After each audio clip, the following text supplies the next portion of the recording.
La techno est un genre de musique électronique ayant émergé aux États-Unis au milieu des années 1982.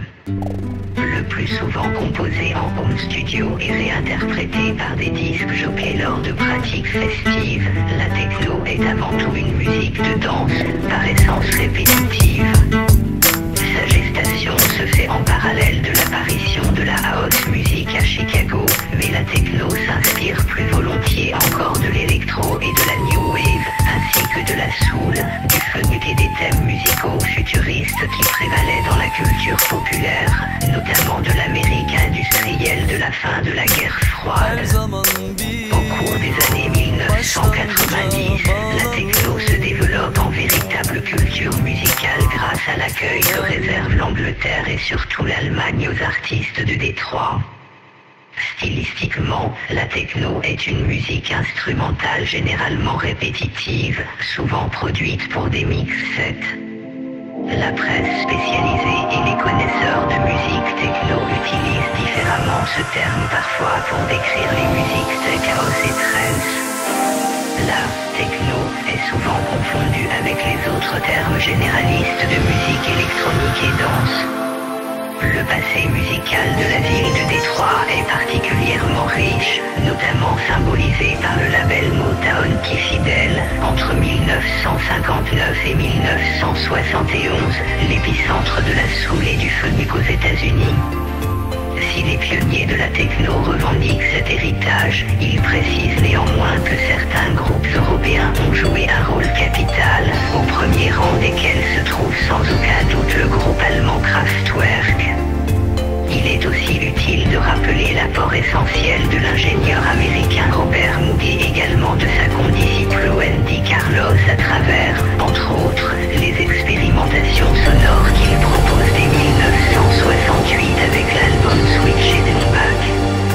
En France, un musicien comme Richard Pinas propose dès 1974 des variations électroniques d'une troublante modernité. Mais formé en 1970, le groupe allemand Kraftwerk est cité à juste titre comme l'influence déterminante des artistes ayant donné naissance à la techno en tant que telle. Si l'ensemble de la discographie de Kraftwerk connaît un succès mondial, deux disques symbolisent plus particulièrement toute l'importance du groupe dans la genèse de la techno. Tout d'abord à Autobahn, issu de l'album éponyme paru en novembre 1974, qui tout au long de ses 22 minutes expose déjà la plupart des éléments musicaux présents dans la future techno.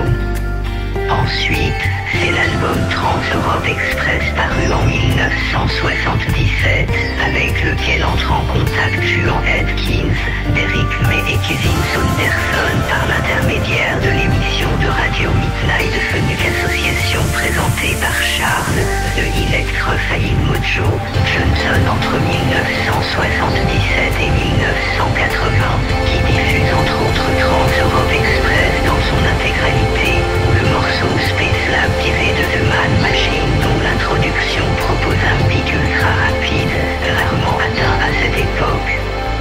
Juan Atkins au DEMF aux États-Unis en 2007.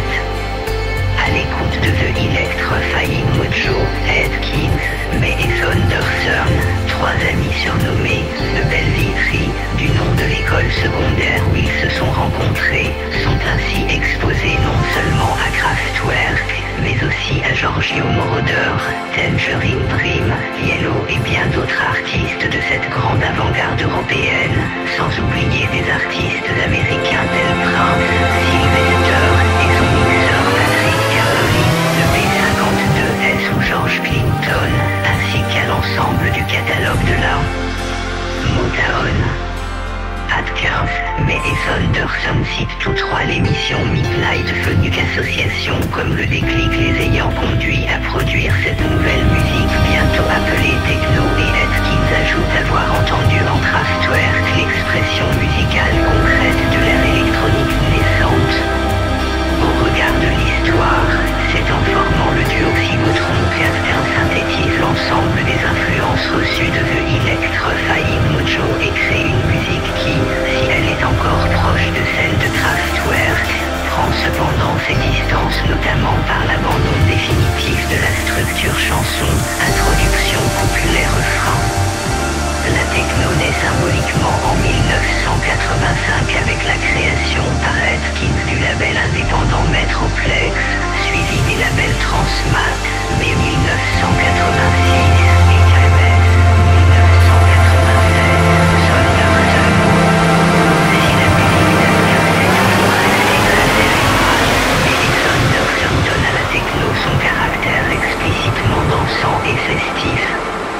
Jouée lors d'émissions de radio quotidiennes ou lors de fêtes plus confidentielles dans des clubs d'écoles secondaires de Détroit, la techno devient une musique de rassemblement et de fête, mais son succès, qui reste longtemps confiné à sa ville d'origine, ne la dénature pas encore.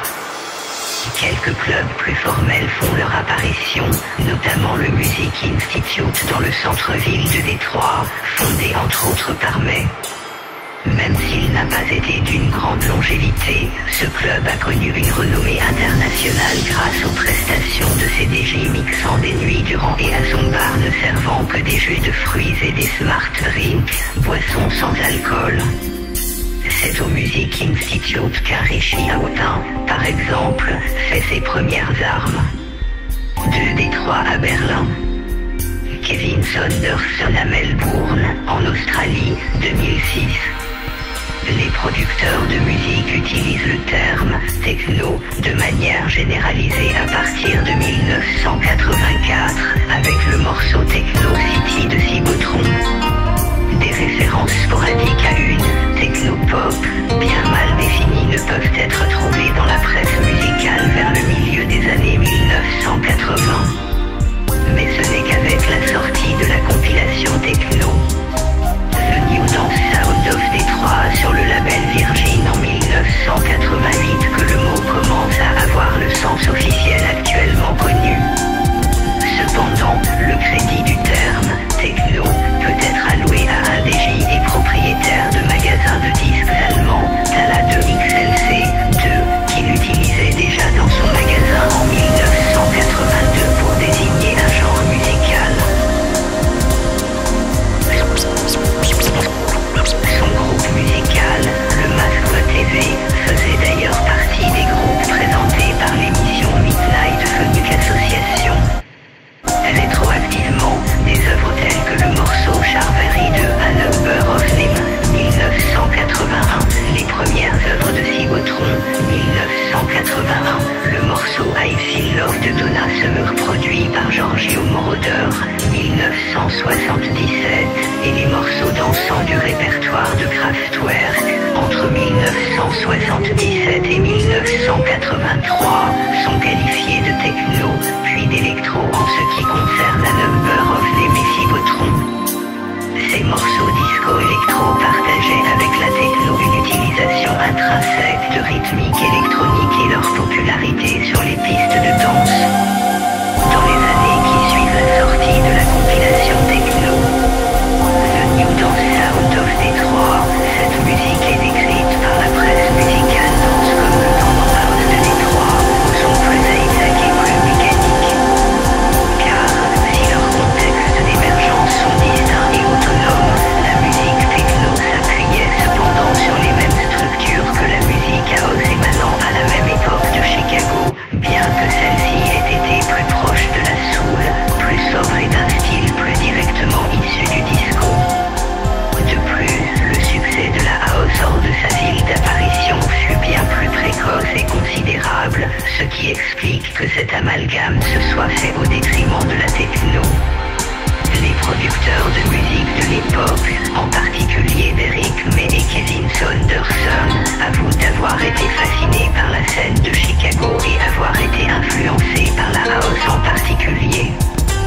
Cette influence est particulièrement évidente avec les morceaux de la compilation techno The New Dance Sound of Détroit, de même que dans plusieurs des compositions et des remixes qui l'ont produit entre 1988 et 1992. Par exemple, le classique Stream of Left de Derrick May, sorti sous le pseudonyme Rhythm is Rhythm, est considéré comme un classique à la fois de la musique house et de la musique techno.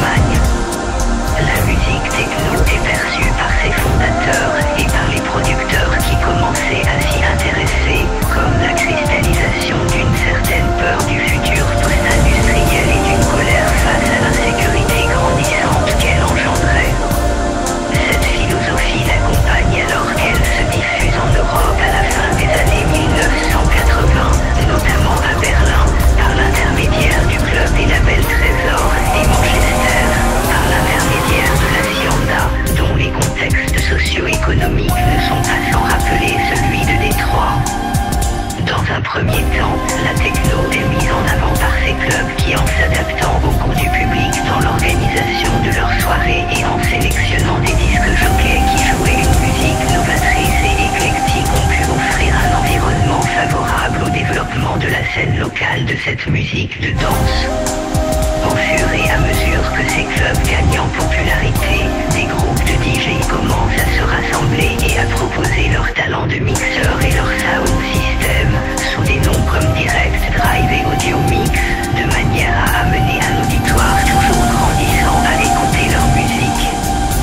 Des endroits aussi variés que des salles paroissiales, des entrepôts désaffectés, des bureaux et des auditoriums de IMK sont les lieux de rassemblement d'une foule de jeunes qui voient naître ce genre musical. Mais décrit la techno de Détroit comme la rencontre de Kraftwerk et George Clinton coincés dans un ascenseur avec seulement un séquenceur pour leur tenir compagnie. Scène techno allemande. L'engagement de l'Allemagne avec la musique underground américaine s'est fait en même temps qu'au Royaume-Uni durant les années 1980. En 1987, une fête allemande inspirée par le son de Chicago s'établit. L'année suivante, 1988, l'acid house se popularise massivement auprès des Allemands.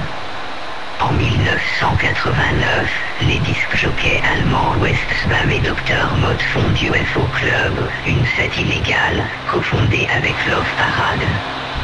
Après la chute du mur de Berlin le 9 novembre 1989, des soirées techno underground poussent comme des champignons à l'est de Berlin, ainsi qu'une scène rêve comparable à celle du Royaume-Uni. Paul Van Dyck remarque l'impact important de la techno qui établit les connexions sociales entre l'Allemagne de l'Ouest et de l'Est. En 1991, de nombreuses soirées se popularisent, dont UFO Club, et la scène techno berlinoise se centre elle-même à 3 endroits différents: Planète, plus tard renommé EVR par Paul Van Dyck, Der Kerker, au lieu de la scène ghetto berlinoise, et Trésor. À cette époque, des DJs augmentent l'intensité et la vélocité du son techno pour devenir plus tard du hardcore. En ce temps que Berlin a toujours été hardcore, hippie hardcore, punk hardcore et maintenant un son house hardcore. Ce son émergent serait influencé par le gammon néerlandais et le hardcore belge. D'autres influences sur le développement de ce style impliquent des groupes d'électronique body music, EBM, au début des années 1980, 242 et Nietzsche. Évolution du phénomène musical. Love Parade à Berlin, en Allemagne, 1998. L'évolution de la techno hors de sa ville natale s'est principalement faite par l'intermédiaire du Trésor de Berlin, l'école européenne de la techno de Détroit, le Grand Club. C'est également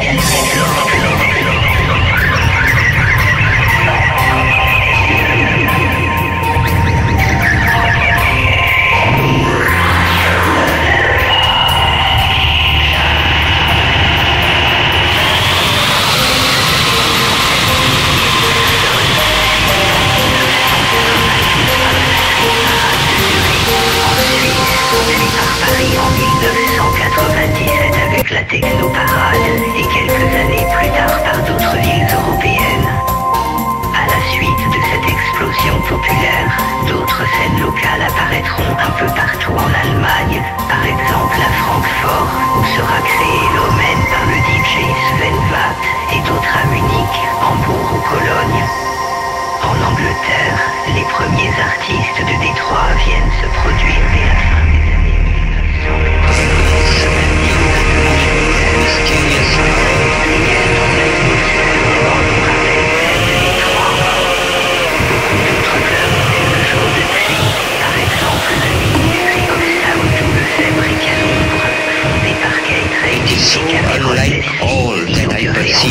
1999.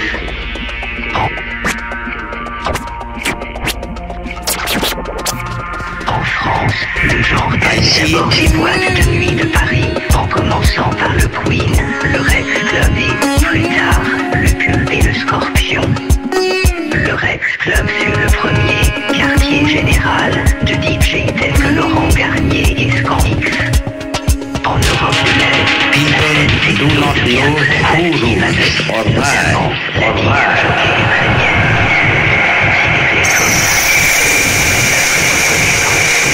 considérée comme Laurent Garnier à l'Audiorivé Festival, les 6 et 8 août 2010, à Płock en Pologne. L'évolution d'un morceau techno se fait principalement par l'ajout ou le retrait de pistes sonores, suivant un cycle de 4 ou multiple de 4 mesures.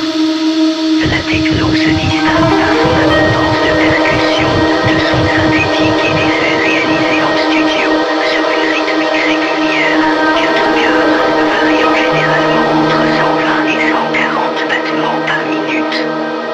Les instruments analogiques qu'utilisent les pionniers de la techno de Détroit incluent des boîtes à rythme comme le Roland TR-808 et le TR-909. Dans la techno de Détroit originelle, la plupart des compositions donnent une large place à la mélodie et à la ligne de basse, mais ce ne sont plus des éléments essentiels de la musique techno, comme c'est le cas pour d'autres musiques de danse. Il est fréquent de rencontrer des morceaux techno les omettant entièrement. La musique techno est particulièrement adaptée au disc jockeying, du fait qu'elle est principalement instrumentale et produite à des fins d'incorporation en continu dans une partie musicale comprenant différentes compositions entremêlées pendant de longs enchaînements synchronisés. Même si d'autres musiques de danse peuvent être décrites en ces termes, il reste que la musique techno a un son distinct qui fait qu'elle peut être très facilement reconnue par ses amateurs. Le studio d'enregistrement et le home studio utilisés par les compositeurs de musique techno peuvent être composés d'un seul ordinateur, ce qui est de plus en plus courant de nos jours, ou de plusieurs claviers, synthétiseurs, échantillonneurs, processeurs d'effets et consoles de mixage, le tout étant interrelié. Si la plupart des musiciens techno utilisent une grande variété d'équipements et excellents à produire des sonorités et des rythmiques jamais entendues, il semble qu'ils restent assez souvent dans des frontières stylistiques établies par des contemporains, ce qui a pour conséquence l'apparition d'une foison de sous-genres, voire la liste de genres de musique électronique. Il y a plusieurs manières de faire de la musique techno, mais il est typique d'utiliser une technique de composition dérivée de l'instrumentation électronique, en particulier des séquenceurs. Même si on peut dire que cette technique prend ses sources dans les éléments structurels occidentaux, si l'on parle d'échelle, de rythmique, de métrique et plus généralement du rôle joué par chacun des instruments, on peut dire qu'elle se distingue des approches de composition traditionnelles, telles que l'appui du système de notation, du système tonal et de la mélodie ou la création d'accompagnements pour voix. Quelques-uns des morceaux techno les plus marquants peuvent se résumer en une utilisation ingénieuse de la boîte à rythme, en interaction avec différents types de réverbération et de filtres de fréquence, mélangés de telle sorte que l'on ne sait plus où le timbre de l'instrument se termine et les différents effets commencent. À la place des techniques de composition traditionnelles, le musicien techno, d'ailleurs souvent aussi producteur, utilise le studio électronique comme un seul grand et très complexe instrument de musique, un orchestre de machines interconnectées, dont chacune peut produire à la fois des timbres familiers ou extraterrestres. Initialement, chaque machine était utilisée pour produire les motifs sonores répétitifs et continus qu'elle produit par défaut, selon les capacités et les limites des premiers séquenceurs. Au lieu de reproduire les arrangements que l'on peut réaliser avec des interprètes, le musicien techno est libre de mettre en place des combinaisons sonores irréelles. Cependant, un grand nombre de musiciens s'acharnent à produire un équilibre réaliste par oblique irréaliste des arrangements et des timbres, facilitant la danse et l'écoute, plutôt qu'une démonstration de tous les extraits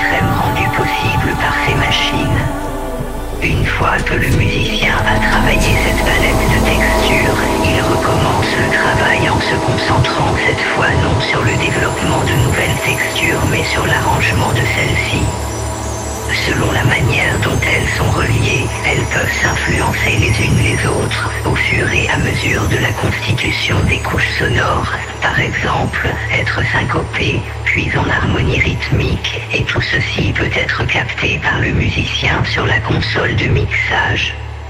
Il fait cela à l'aide de la console de mixage et du séquenceur, en ramenant à l'avant-plan ou en éloignant des différentes couches sonores, jouant avec les effets pour les rendre plus ou moins hypnotiques ou créer des combinaisons plus ou moins propulsives. Le résultat est une manipulation déconstructive du son, devant autant en quelque sorte à Claude Debussy et au futuriste Luigi Russolo qu'à Kraftwerk et Tangerine Dream. Les instruments électroniques permettent une approche différente de la composition qui ne repose plus uniquement sur une expression simple de l'harmonie mais une progression dans le grain, la résonance, le filtrage des sons qui évolueront tout au long des morceaux. Selon Derrick May, tout comme Détroit, la techno est une erreur complète. Comme si George Clinton et Kraftwerk se retrouvaient coincés dans un ascenseur. Emploi abusif. Le terme techno est dérivé du mot technologie. La musique techno est longtemps marginalisée par les tenants de la culture de masse, notamment américains, en partie du fait que ces musiciens et ces producteurs américains étaient noirs. Les similarités historiques des courants techno, jazz et rock'n'roll d'un point de vue ethnique ont souvent été débattues par les amateurs et les musiciens. En Angleterre et en France, la musique techno est également marginalisée pendant plusieurs années, souvent associée aux rave parties puis aux free parties et à la consommation de psychotropes. La musique techno révolutionne d'autre part le monde de la musique par son côté libre et anti-commercial. Jeff Mills refuse toujours de signer sur une major et le label symbolique de la techno de Détroit se nomme précisément Underground Resistance. Depuis sa création en 1989, ce label met toujours en avant une production musicale autarcique et indépendante, ainsi qu'un anonymat revendiqué, au détriment d'un succès commercial. Certains DJs ont souhaité faire tomber le star system musical en jouant caché de leur auditoire. Ainsi, les Daft Punk ont longtemps conservé cet esprit en ne souhaitant pas apparaître dans leurs vidéoclips. Devenu politiquement correct et récupéré par l'industrie du disque, le terme techno est ensuite utilisé de façon abusive pour désigner l'ensemble des musiques électroniques de danse sans distinction. Les journalistes spécialisés et les amateurs du genre sont en général prudents quant à l'utilisation du terme, soucieux de l'amalgame qui peut être fait avec les autres styles de musiques électroniques, très distincts les uns des autres. À l'heure actuelle, l'étiquette électro tend à remplacer dans les grands médias ce que le terme techno désignait pour le grand public, sans doute à cause de la très forte imprégnation des années 1990 sur ce dernier.